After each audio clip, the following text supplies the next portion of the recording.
ہائے ہائے ظہر کی نماز کی اذان دینے لگے، اللہ کے نبی کا انتقال ہو چکا ہے، جب اشہد ان محمد پر پہنچے تو روتے روتے روتے آواز بند ہو گئی اور جلدی سے اذان پوری کر کے نیچے آئے، کہا آج کے بعد قسم اٹھاتا ہوں اذان نہیں دوں گا، تیرا نبی نہیں ہے تو اذان بھی نہیں ہے۔ اور حضرت ابوبکر سے اجازت لے کر جب وہ خلیفہ بن گئے جہاد پہ چلے گئے، 6 مہینے تک آئے نہیں، لاکھوں صحابہ جہاد میں گئے، کسی کو میرے نبی خواب میں نہیں آئے، صرف بلال کو آئے۔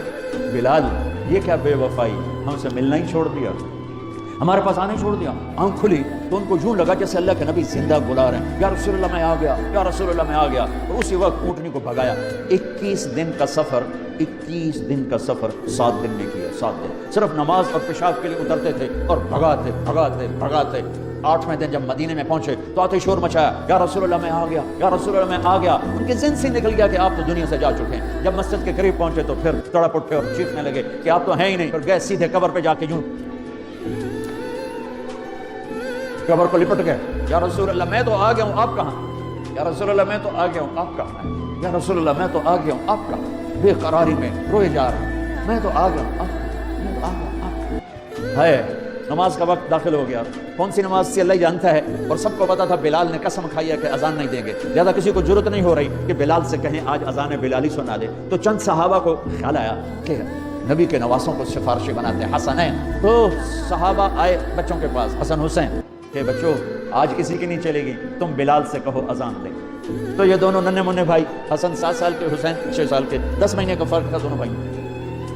چچا ایک درخواست کہ میرے ماں باپ آپ کا قربان، آپ درخواست کیوں کہہ رہے ہیں، آپ امر کریں، آپ حکم کریں۔ کہنے لگے جیسے آپ ہمارے نانا کے لیے اذان دیتے تھے آج ہمارے لیے دے دو۔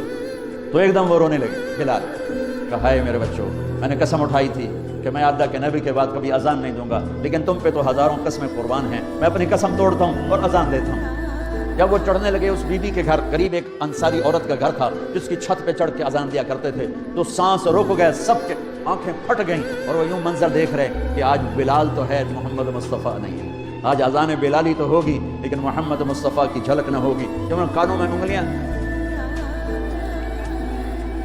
جب انہوں نے اللہ اکبر کہا تو مدینے میں گھر گھر ماتم بچھ گیا، عورتیں بھی چیختی ہوئی گھروں سے باہر نکل آئیں، سارے مدینے کی گلیوں میں چیخ و پکار مچ گئی، اور یوں سب کو لگا جیسے محمد مصطفیٰ زندہ ہیں اور ان کا زمانہ ہے، لیکن آپ تو جا چکے تھے۔ یہ بلال کو جو رتبہ میرے رب نے دیا، یہ غلامی مصطفیٰ کی وجہ سے دیا ہے۔